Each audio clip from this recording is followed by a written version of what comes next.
Imagina que você passa a vida inteira tentando acumular um capital, um patrimônio, para que você não dependa de um INSS, uma previdência dessa governamental. Um, uma aposentadoria, que você não dependa de uma aposentadoria.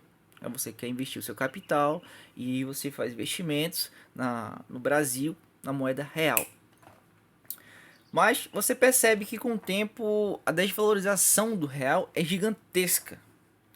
É só você pegar, por exemplo, a desvalorização de quando foi feito o real, quando foi implantado o plano real, até no dia de hoje, cerca de 30 anos. Eu fiz uma simulação com inteligência artificial de quanto, em porcentagem, o real perdeu desde seu implemento da própria moeda real, desde o plano real, em 94. Ele perdeu cerca de 570%. Digamos que você acumulou um capital para você não depender, né, de um governo ou algo do tipo, de R$ 1 milhão.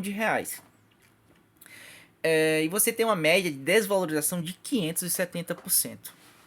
570%. Em comparado com outras moedas, por exemplo, como o dólar, que é a moeda mais forte, né, das fiduciárias, você tem uma desvalorização de 110%.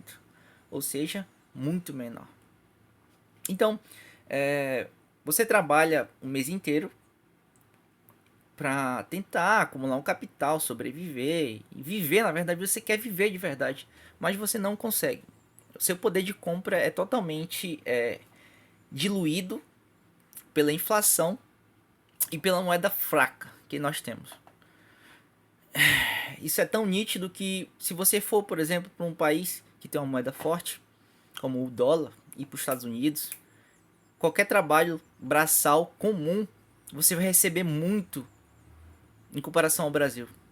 Talvez até uma pessoa formada, aí recém-formada, em outro país receba muito mais. Talvez o dobro, triplo. Porque o poder de compra deles é muito grande.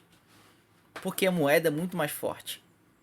Então, sobre todos esses fatores, será que vale a pena você acumular o seu capital, acumular um dinheiro em somente real, somente numa moeda? Na minha perspectiva, isso é totalmente loucura se você deixar totalmente seu capital investido em real. A não ser que você tenha um acúmulo gigantesco por mais de 20% ao ano, muito mais do que 20% ao ano, de acúmulo de capital, dos seus próprios investimentos. Então, por essa perspectiva, e nós sabemos que nem todo mundo tem esse poder de acúmulo de capital tão grande. O brasileiro médio recebe o quê? Salário mínimo médio. Salário mínimo é R$ 1.400, indo para 1.500. A média fica em 2.500 a R$ 3.000, onde você não consegue sobreviver. E onde você vai acumular seu capital, se você vê os seus números crescendo ali, R$ 1 milhão, mas que não valem mesmo de 10 anos atrás.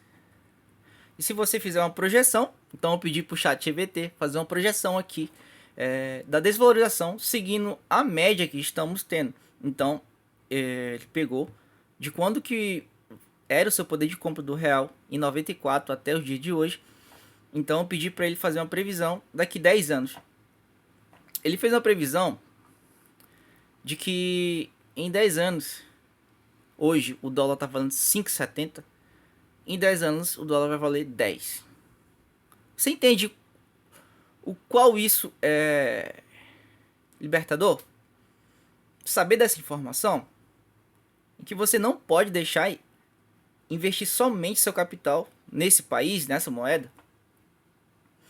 E se fizermos a comparação, vai ser muito mais grotesca a comparação em relação ao Bitcoin, que é uma moeda digital, deflacionária, limitada e totalmente privada, né?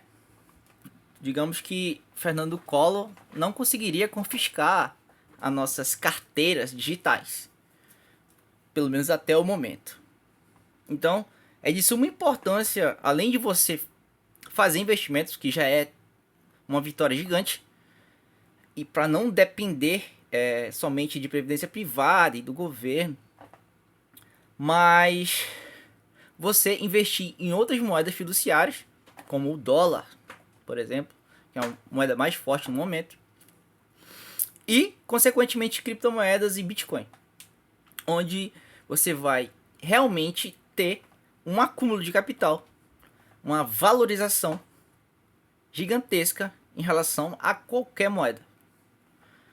Então, com o passar do tempo e com a implementação de novos sistemas de pagamento e sistemas de monetários, por exemplo, como o Brasil está querendo implementar o Drex, está cada vez mais nítido que criptomoedas é o futuro do mundo. Você fazer transações através da internet, muito mais fácil, sem intermediações, com um ativo que tem quase todas as características do ouro, por exemplo, que é uma reserva de valor. Só que, por exemplo, você não conseguiria carregar 2 milhões de reais em ouro no aeroporto, entendeu? Teria que fazer uma logística gigantesca, diferente de você carregar isso em Bitcoin. Você teria somente acesso à internet, você pode ir às suas chaves privadas, se acessa em qualquer lugar. Então o acúmulo, consequentemente, desses satoshis ao longo do tempo, pode ser